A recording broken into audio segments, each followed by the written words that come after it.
কিছুদিন আগে সরস্বতী পুজো হয়ে গেল, আমরাও সেদিনকে কমপ্লেক্সের ঠাকুরের পুজোতেই অংশগ্রহণ করেছিলাম। দেখুন সকাল সকাল মিঠি আর তিথি স্নান করে সেজে গুজে হলুদ শাড়ি পরে রেডি।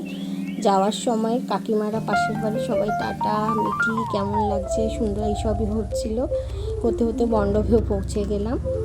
সামনেই দেখুন সব কাকিমারা খুব সুন্দরভাবে সাজিয়ে গুছিয়ে নিয়েছেন, হাতে হাতে সবাই এগিয়ে গেছে। কমপ্লেক্সের সব কাকিমারাই এখানে থাকেন, বড় বাচ্চা সবাই মিলেই একসঙ্গে নিজেরাই পুজো করা হয়, খুবই আনন্দ হয়। এখনও পুজো শুরু হয়নি, সব আয়োজন চলছে। আর এই যে আমরা, মিঠি, আমি, পেছনে তিথি, আর ওইদিকে হচ্ছে বুবু মানে আমার ননদের ছেলে, সবাই মিলে বসে আছেন ওই পুজো মণ্ডপের সামনেই চেয়ারেতে।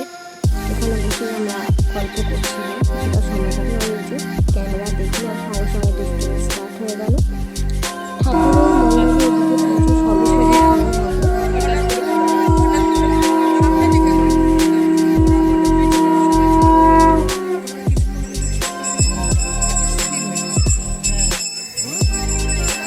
শঙ্খের সঙ্গে পুজো শুরু হয়ে গেল।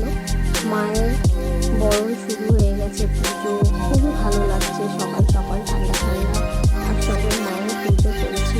এখানে প্রচুর আয়োজন করা হয়েছে, দুপুরবেলা খাওয়ারও আয়োজন থাকে, সবাই মিলে ভোগ প্রসাদ গ্রহণ করি, খুবই মজা হয়। আসলে সবাই মিলে যাতে আনন্দটা পুরোভাবে করা যায় সেই জন্যই এই আয়োজন করা। আর এর মধ্যে সঙ্গে সঙ্গে দেখলাম যেন একটু খালি খালি আছে, মিঠিকে বললাম চলে আয় বাবু, এখানে একটু দাঁড়া, তোর কত ছবি তুলি, ঠাকুরের সামনে এটা একটু ভিড় হয়ে যাবে, যত বেলা হবে তত সবাই এসে ঘুরতে হয়ে যাবে, তুই তো ছোট্ট মানুষ, ওর ছবি তোলা যাবে। সুন্দর করে সাজানো চারিদিকটা দেখি, কি সুন্দর, খুব অল্প কিছু দিয়ে কিন্তু খুব অপূর্বভাবে সাজিয়ে তুলেছে।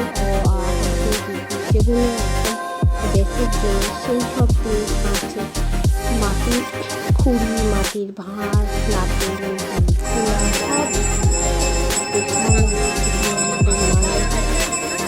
চক্ষুদান চলছে। আর এদিকে কচি কাচার সবাই মিলে খুব দুষ্টুমি করছে। আসলে অন্যদিন সবাইকে একসঙ্গে পায় না, এই দিদি থাকে তো ওই দিদি থাকে না, এই ফ্রেন্ড থাকে না, কখনো সবার একসঙ্গে হয় না। কিন্তু সরস্বতী পুজো এমন একটা সময় যে সব বাচ্চারা একসঙ্গে ছুটি পেয়ে যায়। আর আনন্দের সীমা নেই।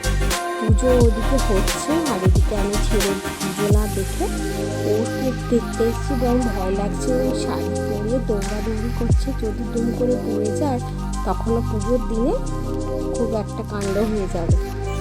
সবাই হাত ধরে ধরেই ঘুরছিল, খেলছিল, বারণও করলাম না। অন্য দিনটা এতটা আনন্দ করতে পারে না, সবাইকে পারে না, এই দিনটা একটু আনন্দ করে নিই। মজা লাগছিল দেখতে ওদেরকে, কারণ এরকমভাবে আমরাও ছোটোবেলায় খেলতাম, আনন্দ করতাম। এখন তো পড়ার চাপে আর ওরা খেলতেই পারে না। অবশ্য মিঠির এখনও পড়াশোনা কিছুই স্টার্ট হয়নি, অন্যদের তো হয়েছে।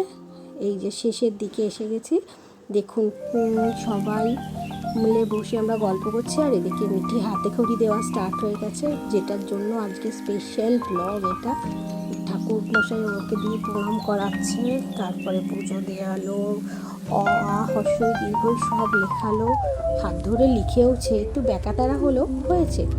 পুজোর শেষে প্রণাম করে ওকে আশীর্বাদ করে শেষ হয়ে গেল পুজো। এই যে রেডি নিজের স্লেট পেন্সিল নিয়ে বাড়ি আসার জন্য। তার আগে বসে দাঁড়িয়ে বললাম দাঁড়া তোর দুটো ছবি তুলে নিই।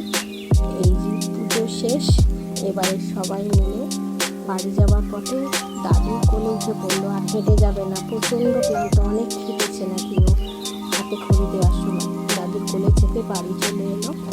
আর মনি, বুবু, তিথি, আমরা সবাই আস্তে আস্তে বাড়ি ফিরলাম। খুব ছোট্ট ব্লগ ছিল।